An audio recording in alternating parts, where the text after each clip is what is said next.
kepada Allah Subhanahu wa taala, karena nikmat yang tidak henti-hentinya, nikmat yang tidak terhitung, termasuk nikmat kita bisa sholat maghrib secara berjamaah, kemudian kita duduk-duduk antara maghrib isya untuk mengikuti taklim, insyaallah mudah diberkahi dari Allah Subhanahu wa taala. Seperti biasa di pertemuan kita membahas fikih ibadah. Insyaallah seperti biasa di akhir pertemuan ada kesempatan dari jemaah untuk bertanya secara langsung ke Ustaz, insyaallah. Kami silakan.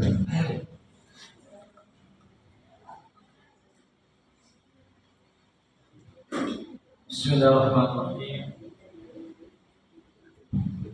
Bismillahirrahmanirrahim.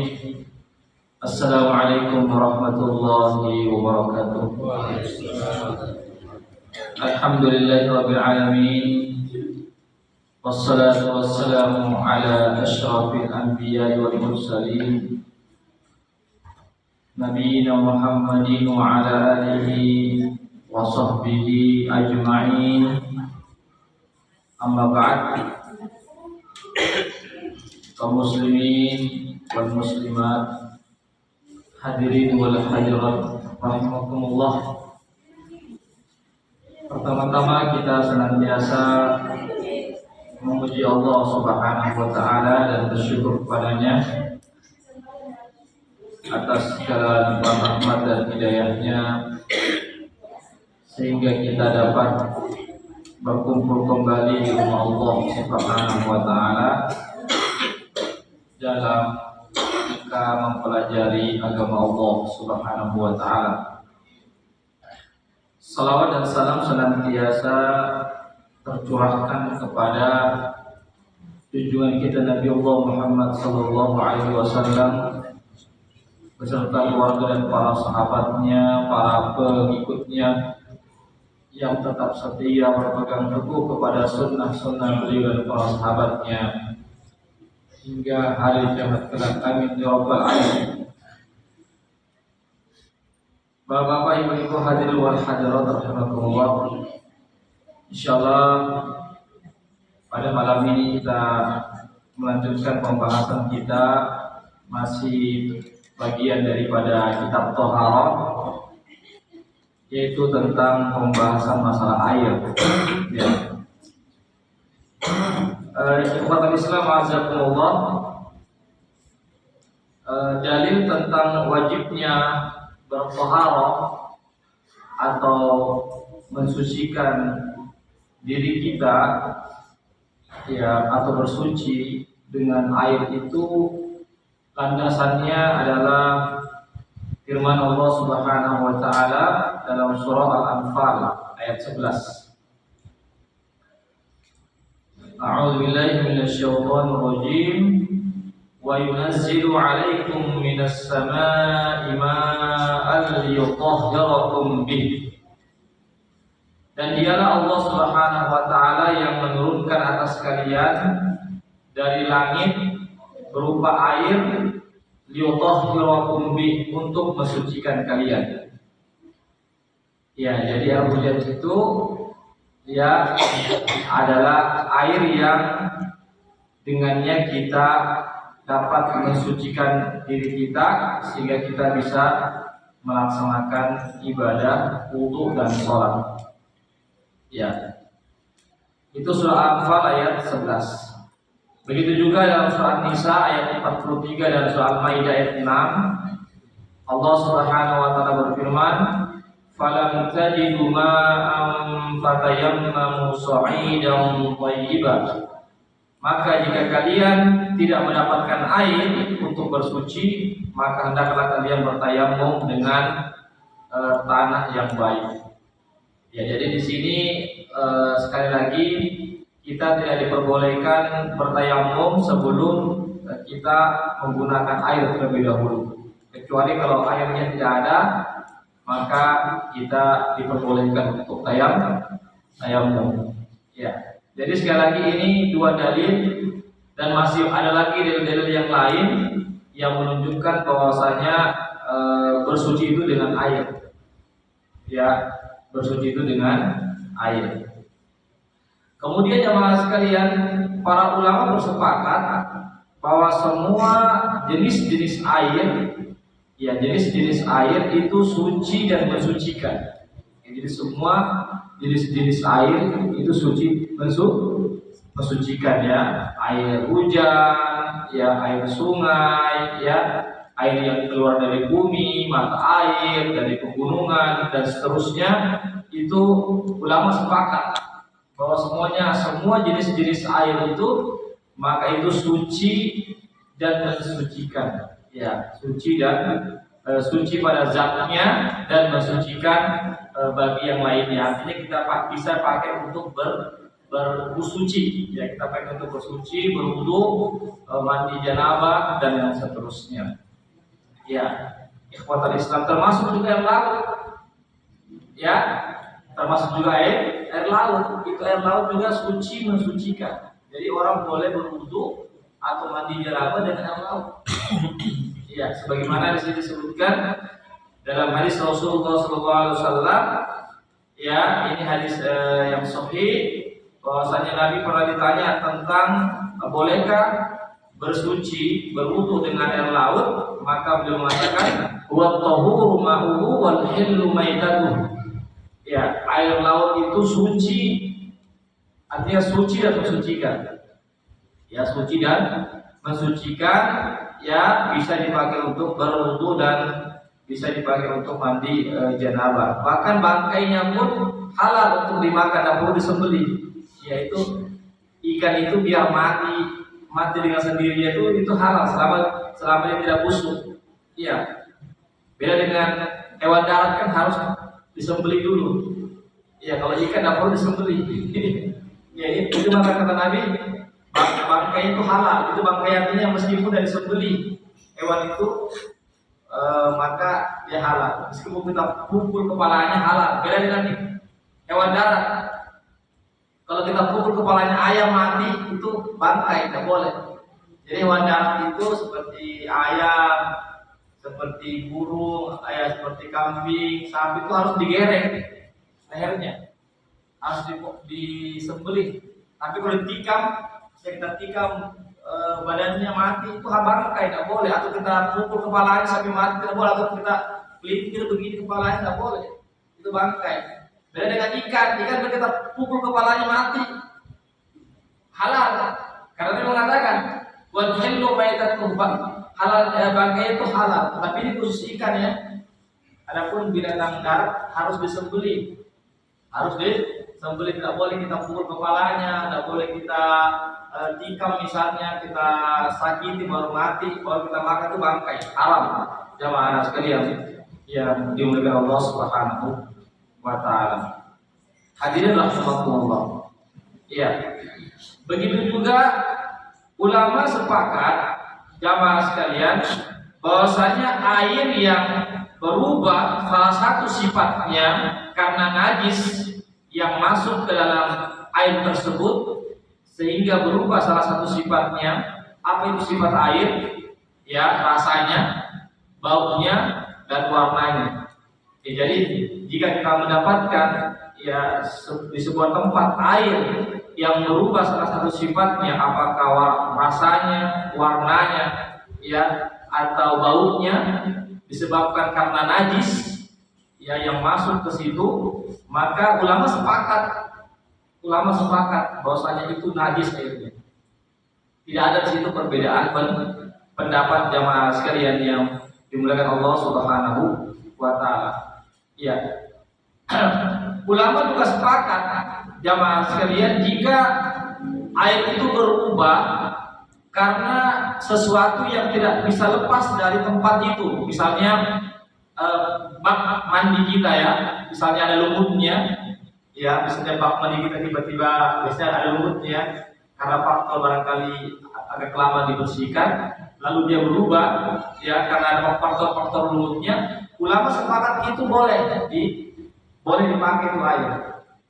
Kenapa? Karena namanya lumut itu kan tidak mungkin lepas daripada apa namanya, tempat, ya, apalagi misalnya apa namanya, baskom atau namanya bak-bak ya bak-bak itu pasti saja terkadang muncul lumut misalnya, ya maka itu ulama sepakat itu air masih bisa digunakan, masih bisa meskipun ada perubahan di situ ya, ada perubahan rasa misalnya, ada perubahan bau, tapi baunya bukan karena najis, tapi karena faktor lumut atau tanah yang terkadang ya masuk atau berdebu-debu misalnya ya.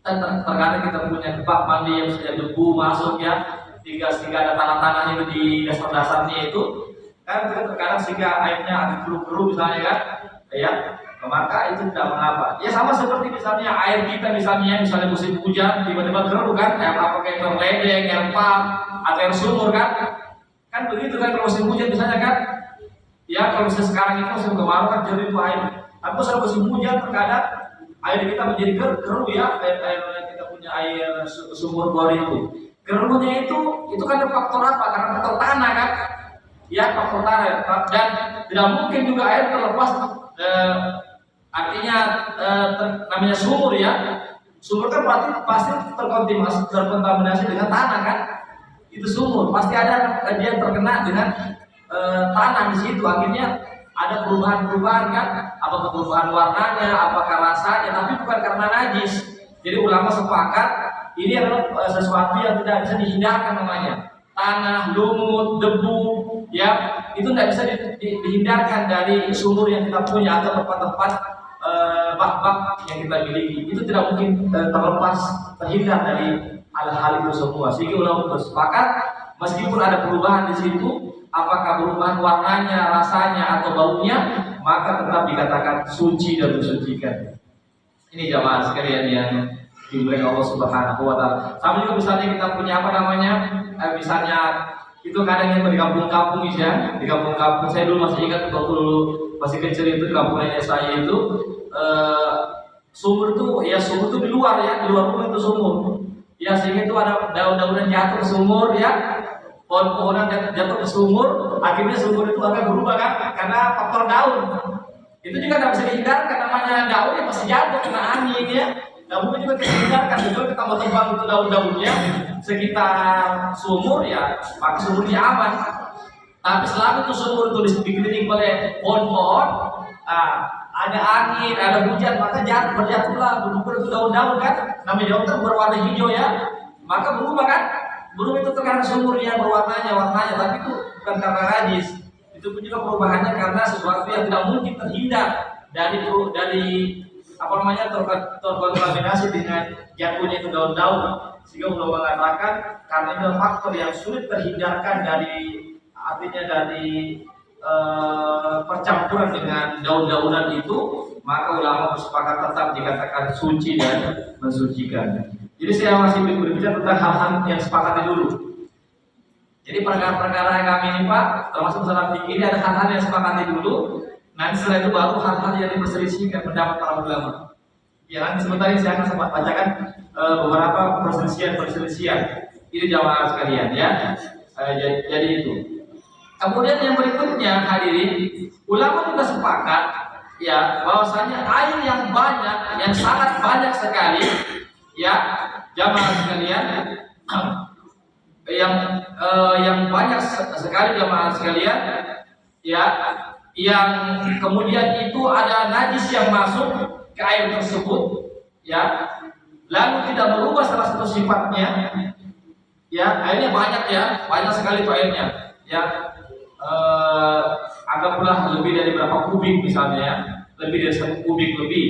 Kemudian ada najis, apakah air kencing kah, apakah air cicak kah, pokoknya najis kan yang masuk ke tempat tersebut ya, apakah itu tempatnya kolam kah ya, atau yang semacam sejenis tempat penampungan air, tapi airnya banyak sekali jumlahnya jamaah sekalian. Kemudian ada najis yang masuk ke situ dan tidak berubah salah satu sifatnya ya, dan tidak berubah salah satu sifatnya, maka ulama sepakat bahwasanya ini suci dan mensucikan. Pertama airnya banyak, yang kedua tidak berubah salah satu sifatnya, apakah rasanya, warnanya ataupun baunya, Maka ulama sepakat ini suci mensucikan. Ya, jelas Pak ya? Jadi ada berapa ini Pak yang saya sebutkan tadi yang disepakati para ulama. Jamaah sekalian ya silakan kita menghitung sendiri. Sekarang saya masuki kepada ya masalah-masalah perkara air yang diperselisihkan oleh para ulama. Ya, yang pertama yaitu air yang terkontaminasi dengan najis tapi tidak merubah salah satu sifatnya. Ya, tapi tidak merubah salah satu sifatnya. Tapi airnya tidak begitu banyak sekali, ya. Bukan beda tadi. Kalau airnya banyak sekali dan tidak merubah salah satu sifatnya, maka ulama sepakat.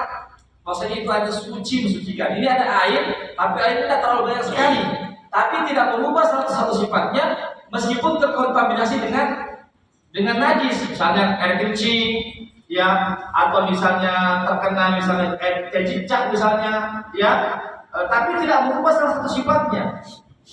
Tapi airnya tidak banyak sekali, jamaah sekalian. Kalau saya katakan ya tidak sampai 1 kubik lah begitu. Ya, jamaah sekalian, ini ulama berbeda pendapat. Ada yang mengatakan dia suci mensucikan, baik dia air yang sedikit ataupun air yang banyak. Baik air yang sedikit atau air yang banyak, selama tidak berubah salah satu sifatnya, maka dia suci mensucikan. Contoh misalnya air yang sedikit, anggaplah 1 baskom atau 1 ember, ya, 1 ember kan Pak? Itu 1 ember kan sedikit kan ya? 1 ember atau 1 baskom itu mungkin kira-kira berapa liter? Itu cuma 10 liter. Tiba-tiba misalnya ada teh cicak jatuh, ya, ke dalam itu. Teh cicak kan najis ya, Pak ya? Ini contoh saya. Atau misalnya air kencing misalnya percikan air kencing masuk ke baskom kita. Nah, pertanyaannya itu airnya suci mensucikan atau tidak? Dan tidak merubah salah satu sifatnya. Kita coba, alhamdulillah tidak ada bau kencing, kita rasa dan juga rasa kencing, kita cium dan juga rasa air kencing tidak ada. Jadi selamat.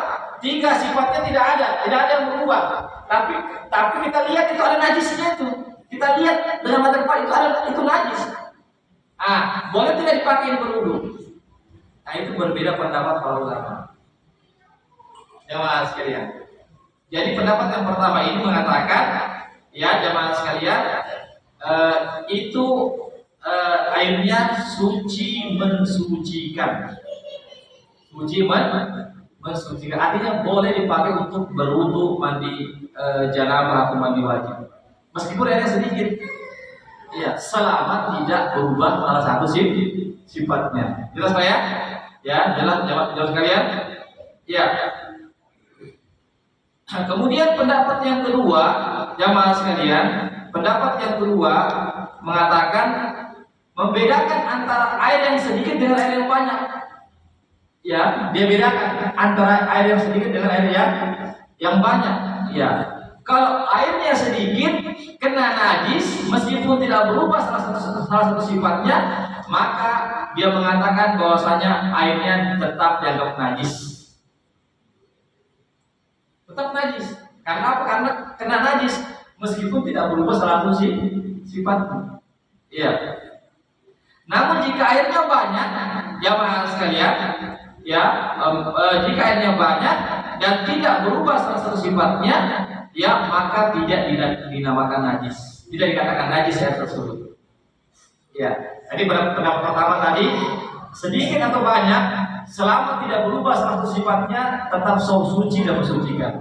Pendapat yang kedua dibedakan. Air yang sedikit, seperti tadi 1 baskom, 1 ember, 2 ember, itu masih dikatakan sedikit Pak. Itu masih dikatakan sedikit. Kalau kena najis, meskipun tidak berubah salah satu sifatnya karena airnya sedikit, maka pendapat yang kedua mengatakan tetap dikatakan najis. Tapi kalau airnya banyak, jamaah sekalian, dan jika tidak berubah salah satu sifatnya, maka dikatakan dia dia tidak najis, jamaah sekalian. Ya, ini jadi dua pendapat Pak dalam masalah air ini. Dan ulama juga berbeda pendapat tentang batasan air yang banyak itu bagaimana sebenarnya? Bayangkan sampai di sini ulama ya begitu dalamnya dia punya analisa. Ketika mereka membedakan ini air yang banyak, ini air yang sedikit, mereka berbeda pendapat. Air yang banyak itu dikatakan berapa ukurannya? Itu ada 3 pendapat, Pak. Yang sini disebutkan jemaah sekalian. Kalau Abu Hanifah itu mengatakan dikatakan air yang banyak kalau kita pukul anggaplah misalnya ini baskom yang besar kayak atau apa namanya semacam tempat-tempat yang penampungan air besar. Kalau kita pukul ujungnya ini dan itu airnya gerakannya itu mengalir ke sana, pada itu air itu masih dikatakan sedikit. Gerakan gelombang airnya itu, Pak. Ya, kita pukul ujungnya, kemudian ujung sana bergerak juga. Ya, gelombangnya sampai ke sana berarti itu airnya sedikit. Yang ini pendapat Abu Hanifah. Tapi kalau kita pukul ujungnya itu di apa namanya di tempayan air yang besar itu misalnya, ya di kolam misalnya atau misalnya, ya kita pukul dan tidak bergerak gelombang airnya itu maka dikatakan apa namanya air yang banyak. Itu menurut Abu Hanifah. Kalau menurut Imam Syafi'i, jamaah sekalian, dikatakan air yang banyak kalau sampai 2 kullah. Ya, sampai 2 kullah, jamaah sekalian. Karena ada hadisnya. Ya, ada hadisnya jamaah sekalian. Ya, dalam hadis disebutkan ya, idza balagha al-ma' kullataini lam yanjus. Apabila air itu sampai 2 kullah, maka dia tidak bernajis seandainya ada najis yang masuk ke tempat air tersebut. Jadi dari disebutkan 2 kullah. 2 kullah itu jemaah sekalian berapa hitungannya? Kalau kita konversikan dalam kubik, Pak, itu kurang lebih 1 kubik 282 gram atau 1282 kilogram. Ya, 1282 kilogram. Kalau kita konversikan ke kubik sama dengan 1 kubik 282 kilogram. Ya, kira-kira ukuran bagaimana itu Pak? 1 kubik itu air 1 kubik isinya 282 gram itu dikatakan 2 kullah. Iya, berapa tandon itu, Pak? Tandon itu karena tandonnya yang kita punya air itu biasanya itu penampungan air itu gitu. Iya, pokoknya segitu, Pak. Pokoknya 1 kubik lebih. Ya, hampir 1 kubik setengah. Itu dikatakan 2 kullah. Artinya kalau air itu sampai ukuran 2 kullah setara dengan 1 kubik 282 gram isinya volume itu air, ketika masuk itu najis, Pak, dan tidak merubah salah satu sifatnya, maka berdasarkan pendapat ini jamaah sekalian dia tidak dikatakan najis. Tidak dikatakan najis, Pak. Tapi kalau kurang 2 kullah, nah itu ini berdasarkan pendapat yang kedua, Pak. Ya, kalau dia kurang dari 2 kullah, kurang dari 1 kubik 282 gram jamaah sekalian, ya, maka meskipun tidak berubah salah satu sifatnya, ya selama terkonfirmasi dengan najis, maka dikatakan najis. Ini berdasarkan pendapat kedua, Pak, ya. Berbeda dengan pendapat yang pertama. Kalau pendapat pertama lebih simpel, selama tidak berubah salah satu sifatnya, sedikit ke 1 ember, 10 liter ke 2 liter ke, selama tidak berubah salah satu sifatnya, meskipun ada itu najis itu kena jamaah sekalian, maka tidak dikatakan najis. Ya, kalau pendapat kedua ini agak ribet dia karena dia harus merasakan banyak atau sedikitnya. Itu pun banyak mereka berselisih tadi. Abu Hanifah definisi banyak air itu ketika dipukul bagian satunya itu, maka jika bergerak ke sana maka dikatakan sedikit. Kalau tidak bergerak gelombangnya maka dikatakan banyak. Kalau Imam Syafi'i mengatakan dia sebanyak minimal 2 kullah atau kurang lebih 1 kubik 282 gram air jamaah sekalian. Ikhwatul Islam azakumullah, itu menurut definisi para ulama ya tentang banyak atau tidaknya air hadirin. Nah, ini jemaah sekalian. Dan itu ada sebabnya. Apa sebab perbedaan pendapat? 2 pendapat ini jemaah sekalian itu berdasarkan karena perbedaan hadis. Jadi semua ulama ini, Pak, jadi masing-masing ada semua ulamanya, Pak, ya, pendapatnya ada semua ulamanya di sini, 2 pendapatnya ada semua. Ini pendapat-pendapat yang muktabar, ulama-ulama yang muktabar yang bisa dijadikan sebagai sandaran dalam beragama dalam masalah ini, Pak. Ini semuanya mereka berdalil dengan dalil-dalil. Pendapat pertama yang mengatakan selama tidak berubah salah satu sifatnya meskipun sedikit, itu suci mensucikan, boleh dipakai meskipun ada najisnya. Ya, jamaah sekalian, itu juga ada hadisnya. Dan pendapat yang kedua mengatakan kalau dia sedikit maka dia bernajis meskipun tidak berubah salah satu sifatnya. Kalau dia banyak, selama tidak berubah salah satu sifatnya maka dia tidaklah najis. Itu juga ada hadisnya. Ini jamaah sekalian, ini hadisnya. Kalau saya bacakan ini panjang, ini hadisnya jamaah sekalian ya. Baik, jamaah saya bacakan secara singkat saja. Ada beberapa hadis. Ya, di antaranya adalah hadis Rasulullah SAW, "Idza staiqadha ahadukum min nawmihi, ya, fala yaghmis yadahu fil ina hatta yaghsilahu salasan, fa innahu la yadri aina batat yadah." Ini sudah saya jelaskan Pak ya pada pembahasan masalah wudu. Masalah wudu artinya ketika kita bangun dari tidur malam, jangan kita langsung masukkan celupkan tangan kita ke dalam tempayan air dalam baskom. Kan dalam itu zaman dulu Pak ada keran Pak ya. Jangan dikira jam itu ada keran Pak, ya. Jadi tuh zaman dulu tuh orang pun tidak ada keran Pak. Jadi orang itu kalau mau pakai air dia celupkan tangannya Pak. Baru dia begini, berwudu begitu, mengambil dia celupkan tangannya. Dia barangkali juga saran juga timba susah juga jamaah sekali. Jadi dia celupkan tangannya. Kalau ada timbanya gampang, tinggal ambil timba cuci tangan. Dia tidak. Maka kata Nabi, apabila salah seorang kalian bangun dari tidur malam, jangan kamu celupkan tanganmu ke dalam ember atau tempayan sebelum kamu cuci dulu di luar. Bersihkan dulu di luar tanganmu baru kau celup. Karena apa kata Nabi? Karena kamu tidak tahu, boleh jadi tanganmu itu kotor, akhirnya menyebabkan airnya itu menjadi kotor. Namanya orang tidur kan Pak ya, pegang sana pegang sini, jamaah sekalian kan. Makanya kata Nabi, fa innahu la yadri aina batat yada, karena dia tidak mengetahui di mana tangannya itu berada pada malam hari Pak. Bisa kita kontrol Pak, tangan kita ketika di malam hari Pak. Pegang itu, jamaah sekalian. Makanya supaya tidak kotor itu air, itu maksudnya supaya itu air tidak kotor, karena tangan kita kotor, pegang sana sini ketika kita tidur tanpa sadar, maka kita cuci dulu di luar, ya kita bersihkan dulu, baru kita boleh celup tangan kita pakai berwudu jamaah sekalian. Jadi berdasarkan dengan hadis ini bahwasanya jamaah sekalian, air yang sedikit kalau terkontaminasi dengan najis maka airnya menjadi najis. Karena Nabi mengatakan jangan kamu celupkan tanganmu. Ya ini menunjukkan bahwasanya itu airnya sedikit kan, karena kita kalau kita mau mengambil air kan pasti tempat yang sedikit kan, apakah baskom atau guci misalnya jamaah sekalian. Ini menunjukkan ya hadirin yang rahmatullah ya. Kemudian juga jamaah sekalian di sini disebutkan la yaqulanna ahadukum bil ma'i ad-daim tsumma yaktasulu fihi. Janganlah kalian kencing di air yang tergenang, ya air yang tidak mengalir lalu kalian mandi.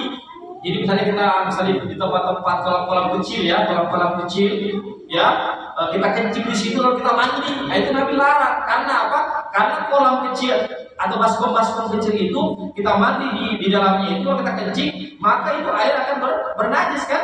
Karena airnya sedikit. Berarti kesimpulannya adalah air yang sedikit terkena najis, air kencing, maka menjadi najis. Inilah ulama mengatakan yang pendapat yang kedua, kalau airnya sedikit, meskipun tidak berubah salah satu sifatnya, jika terkena najis maka tetap najis. Ini berdasarkan hadis ini. Adapun pendapat pertama yang mengatakan meskipun hanya sedikit, selama tidak berubah salah satu sifatnya, ada juga dalilnya Pak. Abdalnya ini, ana arabiyan qoma ila ya. Saya baca saja langsung saja. Bahwasanya pada satu ketika orang Arab Badui, orang yang tidak tahu agama dari pedalaman, datang ke kota Madinah, masuk kencing dalam masjid. Kan di itu masjidnya Nabi Pak, bukan legal begini Pak, masih tanah Pak, masih tanah. Dia kencing di bagian belakang kan dalam masjid, yang di pojok bagian belakang di masjid. Maka para sahabat marah-marah ketika itu ya, dibentak-bentak ya, tapi biarkan saja, biarkan dulu dia selesai kencingnya. Setelah selesai dia dipanggil. Karena kata Nabi, jangan kamu kencing di sini tempat sholat, tempat orang beribadah kepada Allah, tempat orang membaca Al-Quran. Ya, jangan kamu kotori dengan kencing itu. Artinya intinya situ Nabi menyuruh sahabatnya mengambil satu ember air. Ya, mengambil satu ember air, kata Nabi, ambil satu ember air, kemudian siramkan itu yang terkena, maka tempat itu menjadi suci. Berarti satu ember air ini Pak bisa mengalahkan itu najis. Ya, artinya najis itu hilang dengan satu ember air. Itu maksudnya apa? Maksudnya artinya jika air satu ember meskipun sedikit, jika terkena kencing air, kencing jemaah sekalian, selama tidak berubah salah satu sifatnya, maka dia suci mensucikan. Itu berdasarkan hadis ini, Pak. Begitu dalamnya pemahaman para ulama jemaah sekalian. Sampai di situ jemaah sekalian. Ini mereka berdalil itu yang mengatakan proses selama tidak berubah salah satu sifatnya, maka air itu tetap dikatakan suci mensucikan. Dalilnya itu tadi kata Nabi, habis ember air siramkan itu. Berarti ketika disiramkan berarti tempatnya menjadi suci karena dikalahkan dia dengan air meskipun cuma satu ember jamaah sekalian yang dimuliakan Allah Subhanahu wa taala. Masih banyak lagi jamaah sekalian hadis-hadis yang lain. Intinya di sini terjadi perbedaan pendapat para ulama hadirin tentang air yang terkontaminasi dengan najis tapi tidak berubah salah satu sifatnya. Itu ada dua pendapat. Kemudian jemaah sekalian, masalah yang kedua adalah air yang terkontaminasi dengan sesuatu yang suci, tetapi dia bukan sesuatu yang bisa terhindar dari air tersebut. Misalnya contoh air sabun, air sabun misalnya kita mandi itu ada namanya percikan-percikan sabun kan? Percikan sabun sehingga itu air itu masuk air yang kita mandi itu yang bekas sabun itu terkadang terpercik ke tempat baskom kita ya, ember kita. Ini untuk mandi junub ya. Kalau mandi biasa terserah ya jemaah sekalian. Bisa kita memakai itu air yang terkena sabun itu atau terkena sampo ya, percikan-percikan sampo itu masuk ke akhirnya berubah salah satu sifatnya, tapi dia berubahnya bukan karena najis dengan sesuatu yang suci. Tapi satu suci ini bisa kita hindari sebenarnya kalau kita mau, yaitu kita berjauh-jauh, tapi karena ketika itu kita tidak perhatikan tetap dia terkontaminasi. Ini jamaah sekalian, meskipun berubah salah satu sifatnya, warnanya, rasanya, atau baunya, tapi perubahannya itu dengan sesuatu yang suci, bukan sesuatu yang najis. Apakah ini dikatakan airnya tetap boleh untuk kita pakai berwudu atau mandi janabah? Jamaah sekalian, ini juga terjadi perbedaan pendapat para ulama. Jamaah sekalian, di sini mengatakan jamaah sekalian, ya ulama yang mengatakan itu airnya tidak suci zatnya, tapi tidak mensucikan orang lain. Artinya tidak bisa kita pakai untuk berwudu. Iya. Kalau kita mau pakai bersih lantai boleh, cuci pakaian boleh, tapi untuk berwudu jadi beda Pak ya. Atau mandi biasa boleh. Jadi boleh. Harus kita bedakan antara mandi biasa dengan mandi ibadah. Itu junub tidak mandi ibadah. Mandi ibadah ada ketentuan khususnya. Itu apa? Airnya harus suci mensucikan. Kalau mandi biasa Pak, bukan mandi karena faktor junub, bukan karena faktor selepas dari haid atau nifas bagi perempuan, itu airnya harus suci mensucikan. Sekarang dulu pertanyaan, air yang di baskom itu yang kita pakai atau di ember yang terkena percikan sampo atau sabun sehingga berubah ya air tersebut seperti ada sedikit air sabunnya ya, berubah keruh karena faktor sabun itu, jamaah sekalian, itu boleh kan dipakai untuk mandi junub janabah atau tidak boleh lagi karena sudah berubah warnanya Pak. Itulah dalam masalah mandi janabah Pak. Tapi kalau mandi wajib mandi biasa terserah saja. Mandi biasa tidak ada hubungannya dengan masalah itu Pak. Jadi mandi junub itu beda dengan mandi biasa jamaah sekalian yang dimuliakan Allah Subhanahu wa taala. Jadi menurut sebagian ulama mengatakan itu hanya suci zatnya tetapi tidak mensucikan orang lain. Artinya tidak bisa dipakai untuk mandi junub atau berwudu atau mandi wajib yang lainnya. Tetapi menurut sebagian ulama mengatakan air tetap suci mensucikan. Iya, suci kenapa? Karena perubahannya itu bukan perubahan karena faktor najis. Iya, perubahannya itu bukan karena faktor najis, hanya karena faktor sesuatu yang suci. Iya, jadi yang dikatakan tidak boleh dipakai itu air kalau dia berubah karena faktor najis, bukan karena faktor sesuatu yang suci. Air sabun kan suci Pak ya? Air sabun kan suci kan? Sabun kan suci, ya jamaah sekalian. Maka itu tidak mengapa oleh menurut sebagian ulama jamaah sekalian yang dimuliakan Allah Subhanahu wa taala. Ini jelas Pak ya tentang masalah ini. Apa sebab permasalahannya ini jamaah sekalian? Permasalahan adalah air yang terkontaminasi dengan sesuatu yang suci, misalnya sampo atau sabun misalnya, apakah itu masih dianggap air mutlak?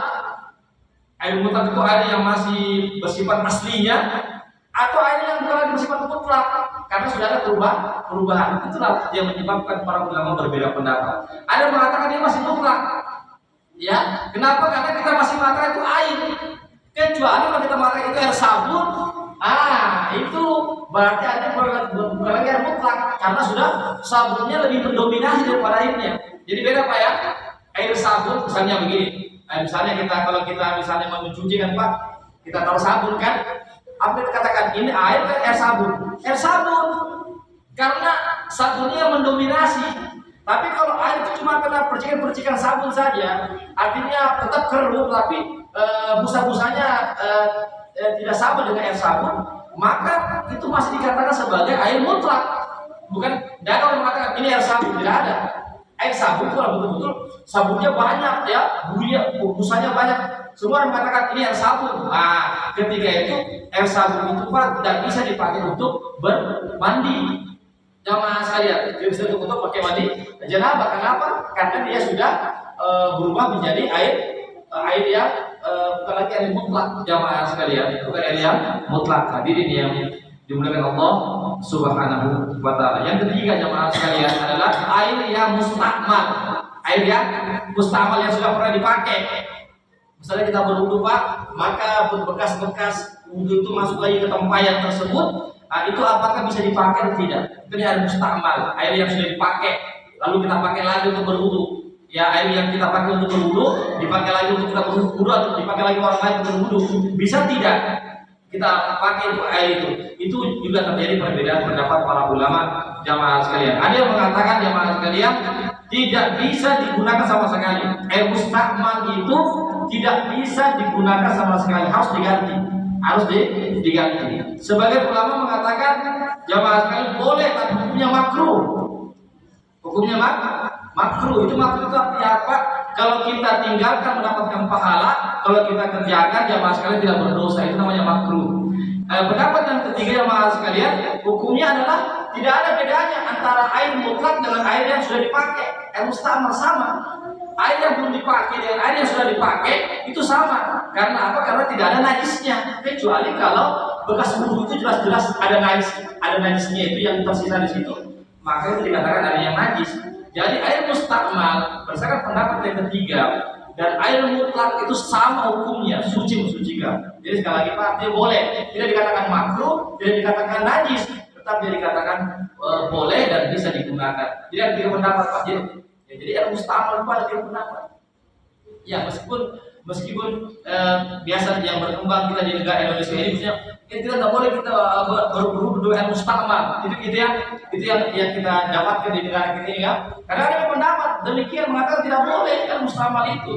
Ya, tapi satu pendapat. Ada lagi pendapat yang lainnya, minimal dia makruh saja. Ya, bahkan pendapat yang lainnya mengatakan dia boleh, tidak ada satu unsur makruhnya. Ini ya jemaah sekalian, ada dalilnya. Ya, sebab perbedaan pendapat jemaah sekalian, saya tidak perlu menyebutkan sini tentang apa-apa yang menjadi perbedaan pendapat para ulama. Intinya mereka punya dalil masing-masing jemaah sekalian dalam masalah ini. Barangkali ini Pak yang bisa saya sampaikan ya, tiga permasalahan. Masih banyak lagi nih. Masih banyak lagi permasalahan-permasalahan dalam masalah air ini jemaah sekalian. Jadi bab taharah ini Pak masih panjang jemaah sekalian.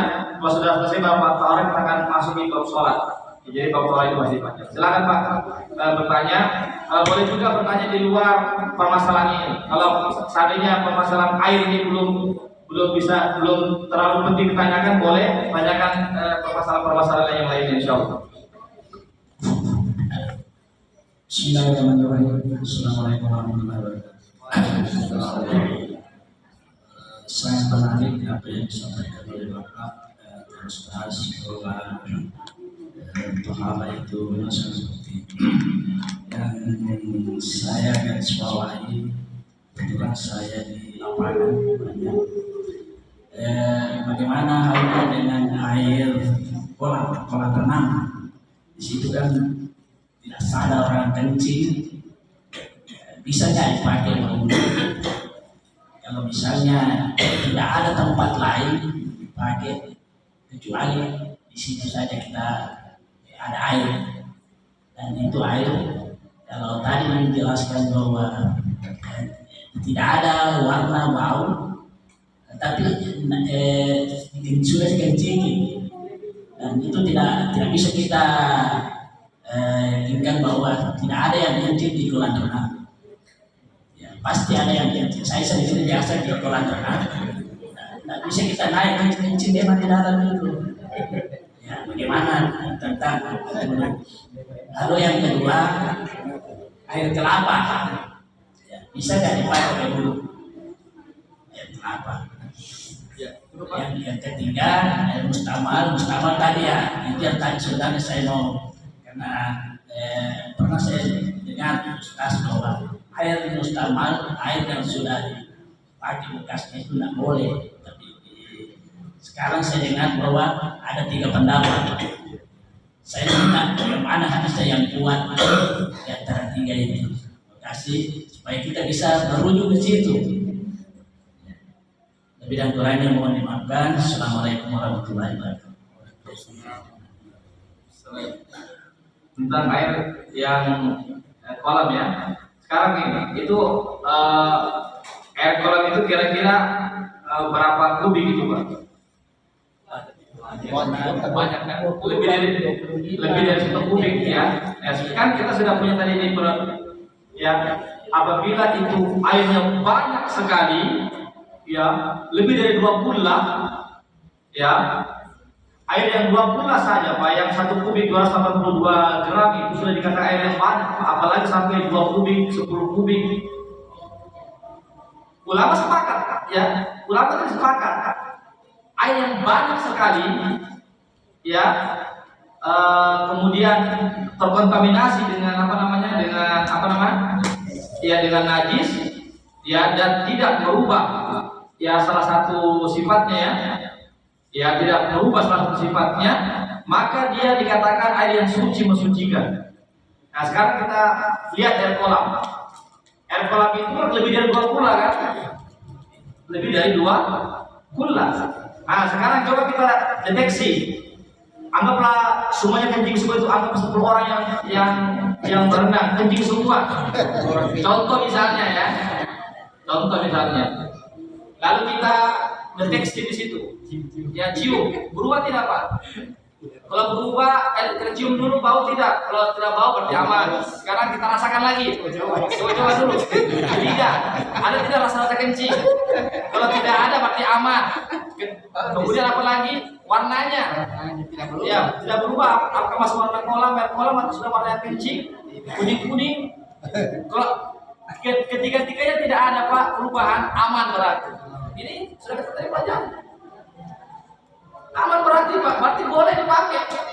Suci mensucikan karena tidak berubah salah satu sifatnya. Tapi kalau Bapak misalnya Bapak cium, misalnya nggak bau, warnanya nggak berubah, tapi ketika dirasakan bau air kencing ini, ketika itu baunya bau kaporit saja, karena itu dikasih kaporit itu kolam renang, jadi tidak ada bau yang lain kecuali kaporit. Yang biasa 1000 orang kencing itu pasti kaporit. Iya, sama juga seperti itu air PDAM itu Pak. Air PDAM itu sebenarnya asalnya kan keruh kan, terkontaminasi Pak. Ya sampai kita keruh itu kan faktor kaporit Pak. Hanya bagi itu yang PDAM Pak. Ya, jadi ada yang sampai kepada itu awal-awalnya kan kotor kan, ya kan disaring-saring kan, kemudian ada penyaringan kan, penyaring disaring, akhirnya jernih kan, begitu Pak. Iya.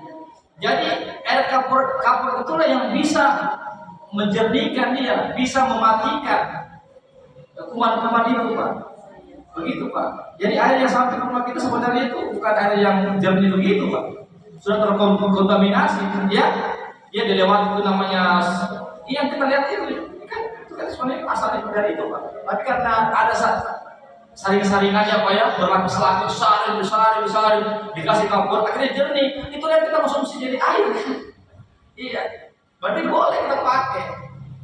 Jadi intinya boleh Pak. Jadi kita kembali saja ke hukum asal tadi ini. Selama airnya banyak sekali, lebih dari 2 pula, tidak berubah satu sifatnya, maka kita bisa pakai untuk berwudu. Demikian. Iya, tapi seandainya ada lagi air yang keran misalnya, yang samping kan biasanya di kolam renang kan ada untuk mandi bilas toh. Ya kita pakai itu selama masih ada. Tapi kalau tidak ada, tidak apa-apa kita pakai itu. Begitu. Yang kedua air apa? Air kelapa tidak boleh. Ya saya lupa tadi. Tadi saya sebutkan. Jadi semua air yang berasal dari tumbuh-tumbuhan atau buah-buahan itu tidak boleh kita pakai. Tidak boleh dipakai untuk suci kalau diminum. Tapi untuk berwudu, untuk mandi tidak boleh. Jadi air kelapa atau air apa saja yang berasal dari tumbuh-tumbuhan atau buah-buahan yang mengandung air, apakah perasannya atau di dalamnya seperti air kelapa, di dalamnya ada air kelapa namanya, tidak boleh kita pakai berwudu Pak, hanya boleh untuk diminum saja. Itu namanya suci zatnya untuk diminum, tapi tidak mensucikan, artinya tidak bisa dipakai untuk berwudu atau mandi janabah. Demikian Pak. Yang terakhir Pak, yang terakhir. Air musta'mal. Bukan. Yang terakhir keluar dari video Ustaz. Saya kebetulan mengajar di perguruan tinggi. Ini mahasiswa saya selalu kasih kain dari Toraja. Nah itu sampai sekarang tak pernah saya pakai, soalnya ada beberapa karena saya ragu karena itu dari pemberian dari saya itu. Siapa tahu ada bahannya yang terbuat dari sabut itu campur dengannya wala-wala. Ya, baik Pak. Saya kasih kaidah Pak ya. Ini bukan yang saya pertama. Jadi asal segala sesuatunya itu Pak, apakah karpet, benda-benda itu puasanya boleh, mubah halal, mubah Pak. Seperti karpet, jangan Bapak bertanya nih, jangan sampai karpetnya dari bulu babi, jangan sampai akhirnya kita tanya untuk orangnya, apa orangnya? Saya tahu saya beli, tanya di sana produsennya. Itu namanya kita berlebihan memperberat diri. Sama seperti ini juga baju ini, jangan sampai baju ini ada campur-campurannya. Akhirnya kita tanya orang sana, tanya sini.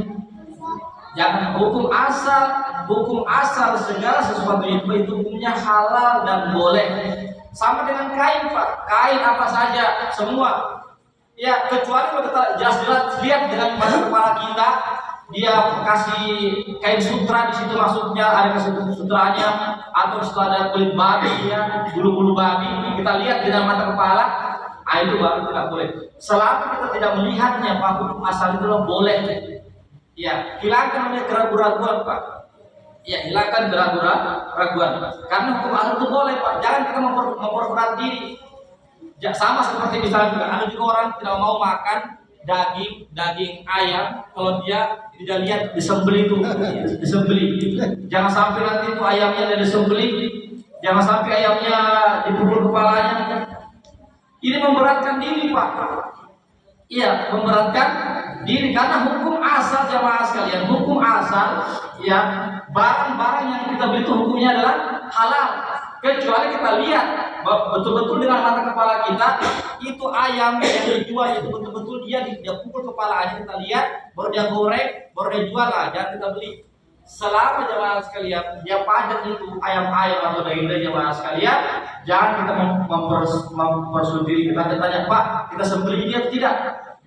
Ya, kita ini ayam kita di jangan memperberat. Seandainya dia juga bohong, kita tidak tahu kan, makanya itu dikatakan halal jamaah sekalian. Berarti kita membaca bismillah begitu jamaah sekalian. Adapun dia seandainya dia menyembelih tidak menyebut nama Allah, itu urusan Allah dengan dia dengan Allah Subhanahu wa taala. Kenapa?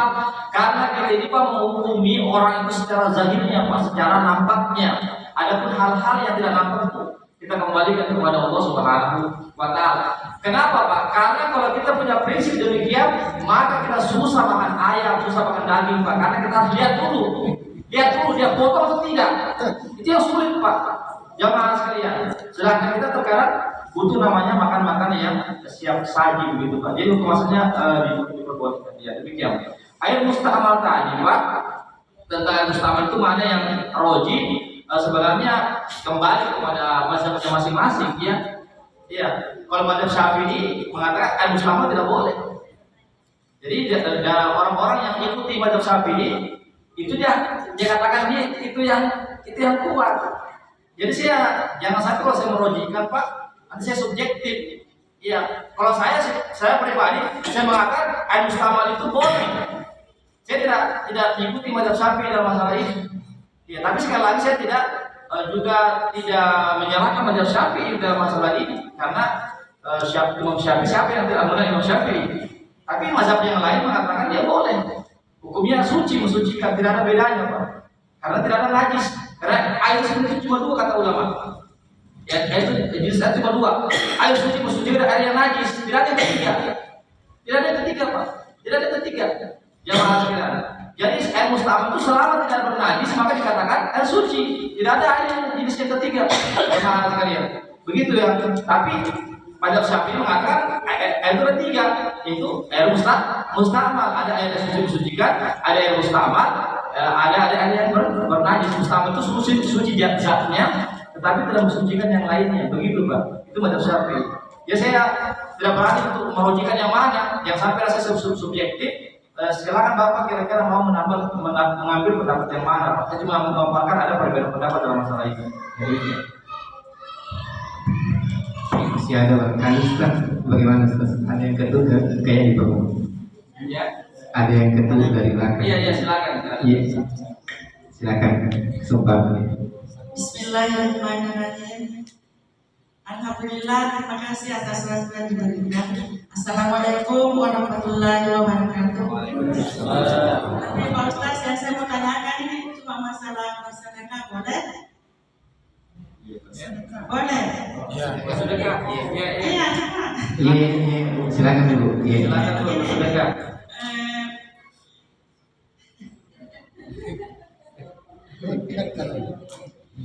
Siapapun diharuskan, diwajibkan untuk bersedekah. Bersedekahlah sebanyak mungkin sesuai kemampuan kita. Pertanyaannya Pak Ustaz, bagaimana kalau kita mau bersedekah uang tapi tidak mampu? Yang kita bisa cuma mampu memberi makanan. Apakah sama pahalanya bersedekah uang dengan makanan? Itu yang pertama. Yang kedua,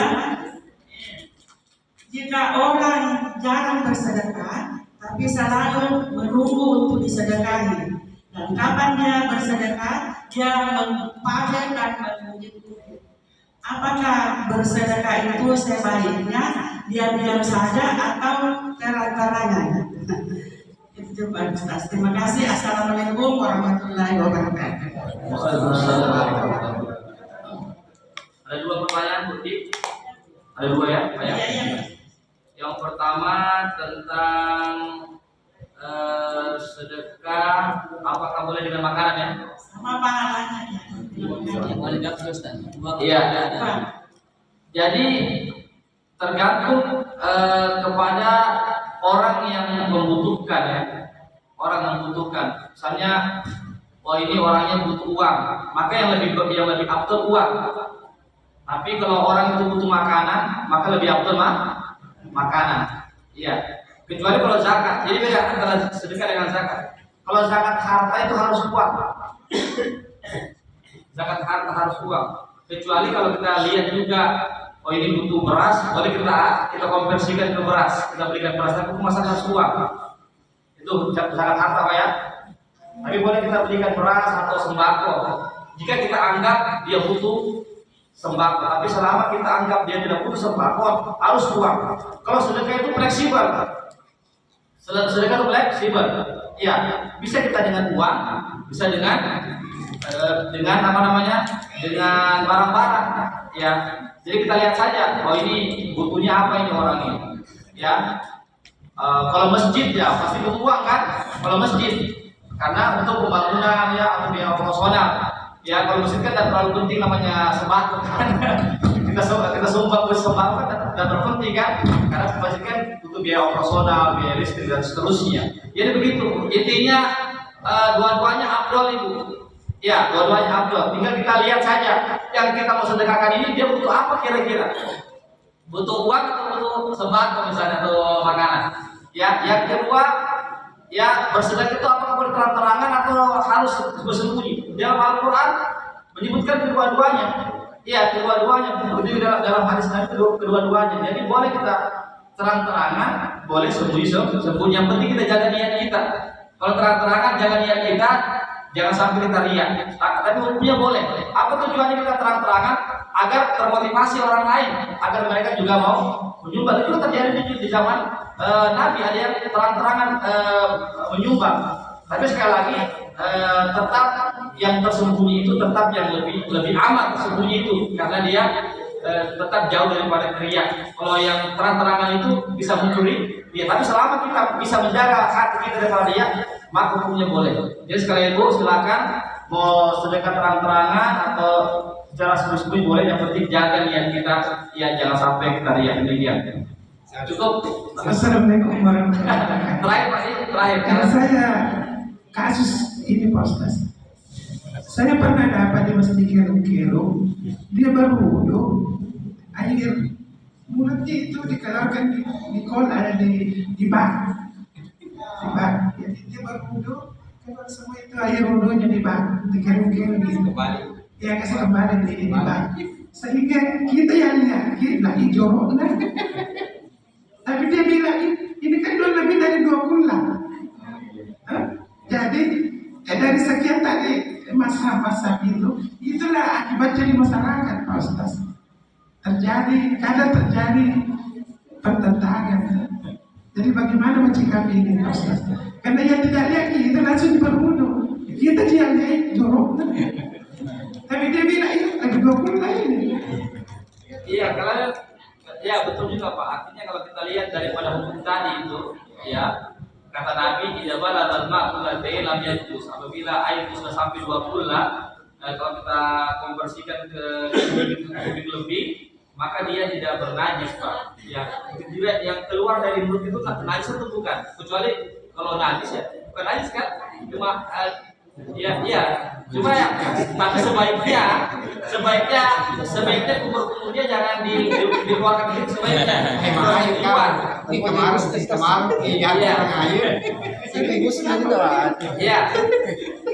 Iya, sebaiknya udah boleh jadi barangkali besar sekali ombaknya, ya besar sekali lebih dari 2 bulan, tapi sebaiknya untuk urusan itu jangan dikeluarkan. Sebetulnya ada lendirnya, ada dahaknya, ada ingusnya yang keluar. Jangan sampai dia beringus di pakai di sini. Ya itu, iya. Artinya boleh dia mengambil air langsung begitu ya, jatuh ketika dari tangannya, dari kepala. Tapi kalau untuk umur, untuk hidupnya, ya ketika ingus yang keluar. Dia ketika dia beristinsak ya sampai ingus yang keluar. Ya sebaiknya dia beristinsak di luar. Begitu sama kumur-kumur juga di luar Pak. Tapi kalau hukum asalnya selama dia bukan najis maka itu boleh-boleh saja Pak. Tapi sebaiknya adab-adabnya gitu ya, jangan dia bertumpahkan di situ. Ya karena boleh jadi nanti ada kotoran-kotoran giginya masuk di situ kan, itu membuat orang jijik. Ya, tapi kalau kita berbicara tentang hukumnya, ya boleh saja Pak. Cuma masalah kejijiannya itu, jijiknya orang jijik dengan melihat kalau dia tumpahkan airnya di situ, jangan sampai bau mulutnya atau kayak giginya di situ masuk semua, atau dahaknya itu juga itu begitu Pak.